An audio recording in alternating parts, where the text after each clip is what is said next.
नमस्कार, मैं एडवोकेट विकास यादव एक बार फिर से स्वागत करता हूं आप सबका एक नई वीडियो में। आज के इस वीडियो में हम देखेंगे फिलोसफिकल या एथिकल स्कूल के बारे में। हमने इससे पहले दो स्कूल कवर कर दिए हैं। स्कूल्स ऑफ ज्यूरिस्प्रूडेंस के अंडर हमने एनालिटिकल स्कूल और नेचुरल लॉ स्कूल को कंप्लीट कर दिया है। उससे पहले हमने सोर्सेज ऑफ लॉ को कंप्लीट कर दिया है। इसके बाद हमारे दो स्कूल बचेंगे, हिस्टोरिकल स्कूल और सोशियोलॉजिकल स्कूल। जैसे ही वो कंप्लीट हो जाते हैं हमारा 50% ज्यूरिस्प्रूडेंस का सिलेबस कंप्लीट हो जाएगा। इन्हीं वीडियो में से आपके सीयूटी एग्जाम में या कोई भी ऐसा एग्जाम जिसके अंदर ज्यूरिस्प्रूडेंस से क्वेश्चन आते हैं, आपके 80 to 90% क्वेश्चन सोल्व हो जाएंगे। ठीक है, इसी प्रकार से मैंने नोट्स बनाए, शॉर्ट नोट्स है और टू द पॉइंट जो आपके एग्जाम में क्वेश्चन आते हैं वही मैंने यहाँ पे बताया। ज्यादा उसमें एक्स्ट्रा चीजें नहीं है, तो ध्यान से थोड़ा समझते हैं। फिलोसफिकल एथिकल स्कूल की बात करें तो ये आपका यूरोप बेस्ड स्कूल भी इसको कहा जाता है, क्योंकि इसके अंदर जितने भी मोस्टली जूरिस्ट थे वो आपके फ्रांस और जर्मनी से बिलोंग करते थे, इसलिए इसको यूरोप बेस्ड स्कूल के नाम से भी जाना जाता है। इस स्कूल की माने तो इनका मेन कहना यही है कि भाई हमारे अकॉर्डिंग कोई भी ऐसा लॉ जिसके अंदर अगर एथिकल वैल्यू है तो वो एक मस्ट एलिमेंट होगा। मतलब लॉ के अंदर एथिकल वैल्यू मस्ट है, वो होना ही चाहिए। ठीक है, जैसे आपका एनालिटिकल स्कूल में लॉ की अलग डेफिनेशन थी, नेचुरल स्कूल में लॉ की अलग डेफिनेशन थी। तो ये कहना चाह रहे हैं, इनका जो थीम है, पर्पज है इनके स्कूल का वो यही है कि भाई हम जो चाह रहे हैं लॉ की डेफिनेशन में एक अगर एथिकल वैल्यू है तो वो कहीं ना कहीं आपका एक अच्छा लॉ है। जैसे कि नेचुरल लॉ स्कूल में हमने देखा कि एक मोरल वैल्यू अगर है तो वो एक अच्छा आपका लॉ है। तो ऐसे ही इनके according ethical value, philosophical value होनी चाहिए किसी भी लॉ में। हुगो ग्रेचियस की बात करें तो वो आपका फादर ऑफ फिलोसफिकल ज्यूरिस्प्रूडेंस कहा जाता है। काफी इंपॉर्टेंट क्वेश्चन है, जैसे मैंने बताया था आपको एनालिटिकल स्कूल में कि फादर ऑफ एनालिटिकल स्कूल कौन है, फादर ऑफ आपका पॉजिटिव स्कूल कौन है, वो सब हमने डिस्कस किया था। तो हुगो ग्रेचियस आपने देखा होगा, ये आपके अपने हमने नेचुरल लॉ स्कूल में भी इनको पढ़ा है। लेकिन देखिए सिचुएशन होती क्या है कि अगर कोई जूरिस्ट अगर एक से ज्यादा स्कूल को कंपैरिजन कर देता है तो कहीं ना कहीं उसको फिर दोनों स्कूल्स में पढ़ना पड़ता है, आवश्यकता हो जाती है, उसको इंटरलिंक करके पढ़ा जाता है। तो हुगो ग्रेचियस को कहा जाता है कि वो फादर ऑफ फिलोसॉफिकल ज्यूरिस्प्रूडेंस है, क्योंकि हम बात करें नेचुरल लॉ स्कूल की तो उसकी जो कुछ कंसेप्ट है और फिलोसफिकल स्कूल के कुछ कंसेप्ट है वो इंटर रिलेट करते हैं। तो हुगो ग्रेचियस का जो थ्योरी थी वो हम देख सकते हैं कि उनमें फिलोसफिकल मैटर ज्यादा इन्वॉल्व था, इसलिए उन्हें फादर ऑफ फिलोसफिकल ज्यूरिस्प्रूडेंस कहा जाता है। फादर ऑफ फिलोसफिकल स्कूल नहीं कहा जाता, फादर ऑफ फिलोसफिकल ज्यूरिस्प्रूडेंस कहा जाता है। ठीक है, सेलमेंट की बात करें तो सेलमेंट का ये कहना था कि philosophical jurisprudence is the common ground of moral and legal philosophy of ethics and jurisprudence. तो सेलमेंट में हमने एक चीज देखा कि सेलमेंट हमेशा कोई भी स्कूल होता है उसमें अपने जो उस स्कूल के अकॉर्डिंग जो भी उन्होंने लॉ की डेफिनेशन दी है, सेलमेंट उसी स्कूल की डेफिनेशन के अकॉर्डिंग फिर बाद में अपनी एक डेफिनेशन को फ्रेम करते हैं। जैसे इन्होंने यहाँ पे किया कि इनके अकॉर्डिंग फिलोसफिकल ज्यूरिस्प्रूडेंस वो है is the common ground of moral and legal philosophy of ethics and jurisprudence. इन्होंने इस बात को ये माना। फ्रेडमैन भी थे हमारे एक ज्यूरिस्ट, उन्होंने बोला कि फिलोसफिकल स्कूल को हम फिलोसफिकल हिस्टोरिज्म भी कहते हैं। तो ये आपको दो स्टेटमेंट सेलमेंट और फ्रेडमैन की याद करके चलनी है कि किसने कौन सी स्टेटमेंट बोली थी, एग्जाम में क्वेश्चन पूछ सकते हैं डायरेक्ट।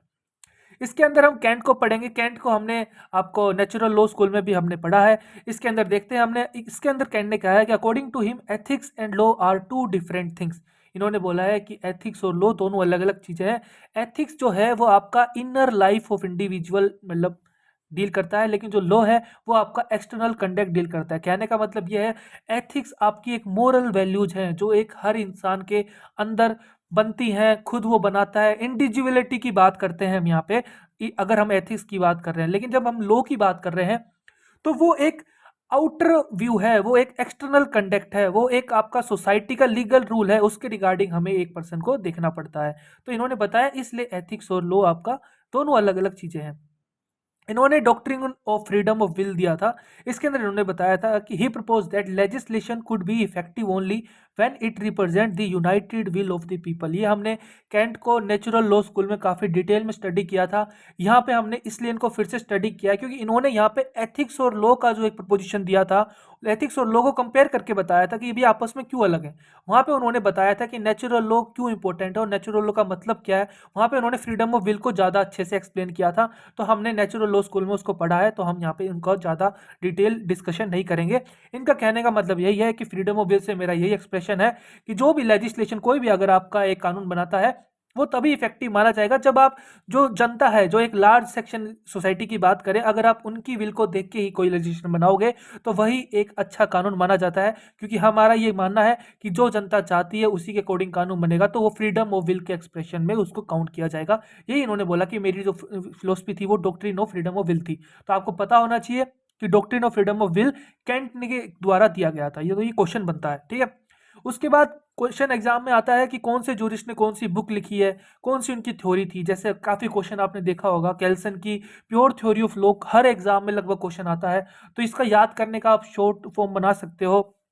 जैसे मैंने बना रखा है KPT, यानी कपटी मैंने नाम से बना रखा है। K से कैल्सन, P से प्योर और T से थ्योरी, यानी मैंने शॉर्ट फॉर्म में बना रखा है कपटी। कपटी मतलब कैल्सन प्योर थ्योरी। अगर एग्जाम में क्वेश्चन आता है the pure theory of law किसने दी थी, तो कैल्सन उसका आंसर हो जाएगा। मैं बार बार आपको ये इसलिए बता रहा हूँ क्योंकि जूरिस्प्रूडेंस ऐसा सब्जेक्ट है कि आप आज पढ़ोगे 3 दिन बाद देखोगे तो आप चीज़ों को भूल जाओगे। आपको कंटिन्यूसली इसको रिवाइज करना पड़ेगा, खुद के निमोनिक्स बनाने पड़ेंगे। किसी दूसरे के निमोनिक्स बना के याद करोगे तो शायद थोड़ी सी आपको डिफिकल्टी हो सकती है, इसीलिए खुद की ट्रिक्स बना के इसको याद करिए।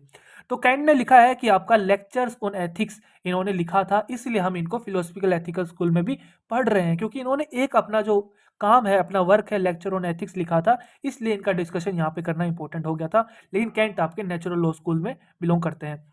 फिस्टी की बात करें तो फिस्टी भी आपके फिलोसफिकल एथिकल स्कूल से बिलोंग करते हैं। इन्होंने बोला it is the moral duty of every person to respect the liberty of others. इसीलिए हम कहते हैं कि अगर आप कोई भी ऐसा काम कर रहे हो जिससे दूसरे वाले को कोई परेशानी नहीं हो रही, तो वो फिर कोई ऑफेंस नहीं है। आप कुछ भी आप कर सकते हो जिससे किसी दूसरे इंसान को दिक्कत नहीं हो रही, तब तक वो कोई अपराध नहीं है। लेकिन जैसे ही आपके किसी काम से दूसरे इंसान को परेशानी हो रही है, तो आप कुछ छोटे अपराध होते हैं जिनमें आप उनको थोड़ी सी वार्निंग देके छोड़ देते हो। लेकिन कुछ बड़े अपराध होते हैं, जैसे रेप हो गया, या फिर आपका सिंपल हर्ट नहीं, आपका बहुत ज़्यादा ग्रीवस हर्ट हो गया, मर्डर हो गया, तो इनमें आप वार्निंग नहीं देते। इनमें फिर आपको सजा देनी पड़ती है उस इंसान को, क्योंकि आप किसी की लिबर्टी को हर्ट कर रहे हो, ठीक है। तो ये इन्हें फिस्ते ने केवल सिंपल लाइन में ये बताया। मोरल ड्यूटी की बात करें, यानी कि एथिकल ड्यूटी की उन्होंने बात करी थी यहाँ पे। हीगल की बात करें तो हीगल भी हमारे जूरिस्ट हैं, फिलोसफिकल एथिकल स्कूल से बिलोंग करते हैं। उन्होंने बोला he provided the extended version of Kant's doctrine freedom of will. तो इन्होंने जो कैंट्स की डॉक्ट्रिन थी, जो हमने पढ़ा था doctrine of freedom of will, उसी को इन्हें एक एडवांस वर्जन में, एक्सटेंडेड वर्जन में एक्सप्रेस करने का प्रयास किया। क्योंकि आपने एक चीज़ देखी होगी, ये जूरिस्ट क्या करते हैं कि ये एक सिंपल फिलोसफी है, ये आज के टाइम भी चलता आ रहा है कि अगर आज के टाइम कोई मॉडर्न इंसान कोई काम करता है तो वो प्रीवियस में जितने भी उस फील्ड से रिलेटेड जितने भी आदमी जुड़े हुए थे, उनके काम को पहले स्टडी करता है, उनके काम को एनालाइज करता है, और अगर उनके काम में कोई गलती निकलती है और फिर उनका काम को लेके फिर अपने काम का प्रूफ देता है कि हाँ, मेरी थ्योरी इस वजह से पहले वाले आदमी की थ्योरी से ठीक है। तो यही उनका चलता आता है। आपको ये क्रोनोलॉजिकल ऑर्डर में सारे याद करने। कैंट के बाद फिस्टे, फिस्टे के बाद हीगल, हीगल के बाद कोलर, कोलर के बाद स्टेमलर, उसके बाद स्केबलिंग। क्योंकि मैंने आपको बताया है, हर स्कूल में बताया है आपको कि एग्जाम में क्वेश्चन आपको क्रोनोलॉजिकल ऑर्डर में अरेंज करना भी आता है कि सीनियरिटी के अकॉर्डिंग जूरिस्ट को अरेंज करिए। तो ये क्वेश्चन आपका इस तरीके से आता है कि आपको सारे जूरिस्ट जिस जिस स्कूल से बिलोंग करते हैं उनके आपको नाम याद होने चाहिए, क्रोनोलॉजिकल ऑर्डर में याद होने चाहिए। आप ट्रिक बना सकते हो, KFHKSS की कोई भी आप ये अपने 5-6 लेटर लिखिए और इनके नीचे कोई भी आप अपनी शॉर्ट ट्रिक बना सकते हो, ताकि आपको इनकी क्रोनोलॉजिकल ऑर्डर याद रह जाए। बस मेरा कहने का मतलब यही है। हिगल की बात करें, the purpose of making of law is to reconcile the conflicting egos. Very very important word, very very जो आपका कह सकते हैं कीवर्ड है, वो कन्फ्लिक्टिंग ईगोज के रिगार्डिंग है। हिगल का जैसे ही आप ये वर्ड देखोगे आपको पता होना चाहिए हिगल के रिगार्डिंग इसकी प्रपोजिशन आई थी। उन्होंने बोला the purpose of making of law is to reconcile the conflicting egos in the society. मतलब लॉ बनाने का पर्पज ही यही है कि कुछ लोगों का किसी मुद्दे पे एक अलग मानना है, कुछ लोगों का किसी मुद्दे पे एक अलग मानना है। तो जैसे जैसे एक बड़ी एक क्लास है, एक छोटी क्लास है, उनका अलग व्यू होगा, ठीक है, एक मीडियम क्लास है, उनका अलग व्यू होगा किसी चीज को रिगार्डिंग। तो उन्होंने बोला कि जितने भी लोगों के कन्फ्लिक्टिंग ईगोज हैं, इश्यूज आ रहे हैं, उन सबको आप स्टडी करो और उसके बाद उनको रिकॉन्साइल करके, उनका एक सेग्रीगेशन करके, उनका एक यूनिडायरेक्शन में फिर आप एक लॉ बनाओ, ताकि सबका जो है इंटरेस्ट हम कवर कर सकें। हेगल के अकॉर्डिंग ये बहुत अच्छी बात उन्होंने बताई थी कि सबको लेके आपको कवर करना है। फ्रीडम ऑफ विल से हमारा यही मतलब है। जैसे इन्होंने कैंट ने यहाँ पे बताया फ्रीडम ऑफ विल का मतलब उनके अकॉर्डिंग क्या था। He propose that legislation could be effective only when it represent the united will of the people. इन्होंने यूनाइटेड वर्ड इसलिए यूज किया कि इन्होंने क्लासेस को भी एक ही मान लिया कि upper class, lower class, middle class, हर प्रकार के लोगों को कि भाई कोई गरीब है, कोई अमीर है, ठीक है, कास्ट के अकॉर्डिंग देखें हम, तो उन्होंने बोला कि अगर उन सब पीपल्स को यूनाइटेड उनकी जो विल है, उसके बाद जो एक कानून बनता है तो वो एक अच्छा कानून माना जाता है। आपके हीगल ने थोड़ा सा इसको एडवांस वर्जन दिया, इन्होंने बोला कि जो कॉन्फ्लिक्टिंग ईगोज हैं अलग अलग क्लास के, उनको सबको देख के बाद में रिकॉन्साइल करके, उनको सबको स्टडी करके एनालाइज करके फिर बाद में एक जो लॉ बनता है वो एक परफेक्ट लॉ माना जाता है। हीगल ने थोड़ा सा अच्छा प्रयास किया, इन्होंने अच्छे वर्ड्स यूज किए, रिकॉन्साइल एंड कॉन्फ्लिक्टिंग ईगोज, काफी अच्छे वर्ड यूज किए इन्होंने, बजाय की फ्रीडम ऑफ विल के रिगार्डिंग जो उन्होंने आपके कैंट ने यूज किए थे। इनके अंदर देखिए इन्होंने बताया कि स्टेट के 3 फंक्शंस, इंपॉर्टेंट फंक्शन होते हैं, आपको याद होने चाहिए। एक होता है the universal, the particular, the individual expect. ये वही बात कहना चाह रहे हैं जो बताया मैंने आपको यहाँ पे, conflicting egos in the society, यानी कि डिफरेंट क्लासेस की बात कर रहे हैं। यूनिवर्सल की बात करें कि भाई आप एक नेशनल को लेके आप एक कानून बनाते हो, या फिर एक पर्टिकुलर जगह को लेके आप कानून बनाते हो, लोकल जगह को लेके, फिर एक या फिर आप एक पर्टिकुलर क्लास को लेके, जगह को लेके, एक पर्टिकुलर इंडिविजुअल को लेके कानून बनाते हो। तो स्टेट के रिगार्डिंग इन्होंने बोला इसके 3 फंक्शन है कि या तो आप एक यूनिवर्सल को व्यू में रख के आप लॉ बना रहे हो, या फिर आप एक पर्टिकुलर को लॉ में व्यू में रख के एक लॉ बना रहे हो, या फिर आप एक इंडिविजुअल को व्यू में रख के एक लॉ बना रहे हो। ये अलग अलग सिनारियो हैं, आप समझ सकते हो, ये अलग अलग क्लासेज हैं, अलग अलग आप कह सकते हो विल्स हैं लोगों की, एक अलग अलग मुद्दे पे अलग अलग लोगों के जो कन्फ्लिक्टिंग ईगोज है उसके रिगार्डिंग। उन्होंने क्या रखा, उन्होंने जो लिखा था वो लिखा था philosophy of right and law. ये बहुत ही इंपॉर्टेंट है, आप कोई भी जो जूरिस्ट कोई भी बात लिखता है, कोई भी उनका वर्क होता है, तो आप उसको याद करना ही पड़ेगा आपको। Philosophical of right and law आपका हीगल के द्वारा लिखा गया था। उन्होंने बताया he described as one of the greatest and most dangerous dilettantes in legal philosophy.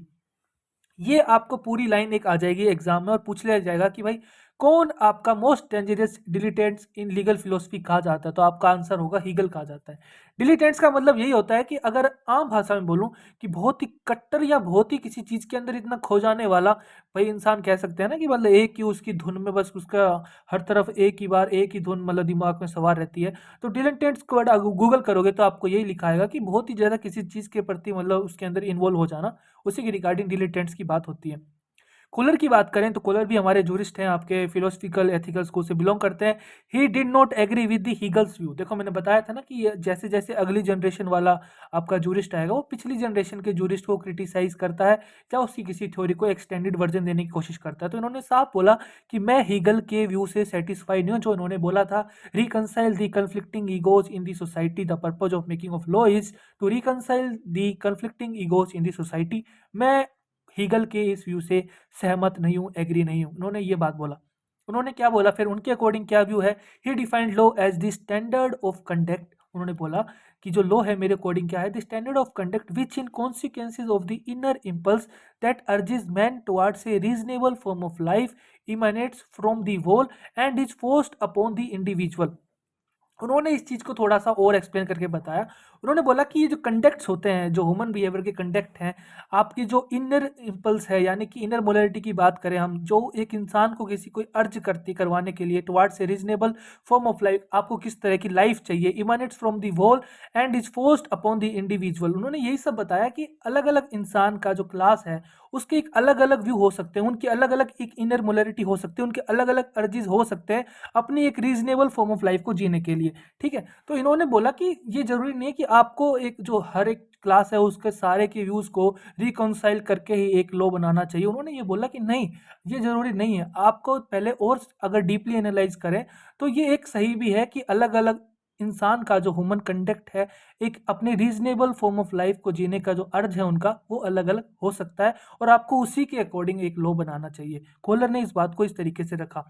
Stammler की बात करें तो इन्होंने बोला he give the theory of law. इन्होंने थ्योरी ऑफ लॉ दिया जहां पे इन्होंने अपना लिखा, there is not a single rule of law the positive content of which can be fixed a priori. इसका मतलब यही है, प्रायरी का मतलब आपको पता है कि पहले और पोस्टीरियर का मतलब होता है कि बाद में। उनका कहने का मतलब यह है, प्रायरी का अगर हम बात करें तो ऐसा होता है कि कोई भी चीज अगर एग्जिस्टेंस नहीं, उससे पहले अगर आप कोई भी काम कर देते हो तो प्रायरी में कंसिडर किया जाता है। स्टैमलर ने ऐसा बोला कि आज की डेट तक कोई भी ऐसा सिंगल रूल ऑफ लॉ नहीं है जहां पे हम ये कह सकते हैं कि हमने ये जो लॉ बनाया है ये आपका किसी प्रायरी पे बेस्ड नहीं है। हर एक लॉ आपका प्रायरी पे बेस्ड है, यानी पहले कोई आपका कंसेप्ट आया उसके बाद ही हम अपना एनालाइज करते हैं, उसके बाद ही हम उसको रूल ऑफ लॉ मानते हैं। स्टेमलर के अकॉर्डिंग ये डेफिनेशन थी, ये आपके एथिकल व्यू उन्होंने बताया।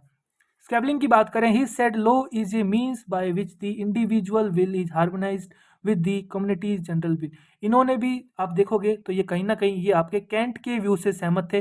कैंट और आपका स्केबलिंग का एक ही व्यू था, सेम व्यू था। He said that law is a means by which the, एक लॉ एक जरिया है जिसकी वजह से हर एक इंसान की इंडिविजुअल विल है उसको हार्मोनाइज्ड किया जाता है, शेप दी जाती है, उसको कन्वर्ट किया जाता है with the community general will, यानी कि एक इंडिविजुअल विल और एक जो बहुत ज़्यादा सोसाइटी की लार्ज सेक्शन ऑफ सोसाइटी की जो विल है, उन दोनों को बाद में रिकॉन्साइल करके एक जो बनाया जाता है लेजिस्लेशन, वही आपका doctrine of freedom of will है और वही आपका स्केबलिंग और कैंट के जरिए एक अच्छा कानून होता है।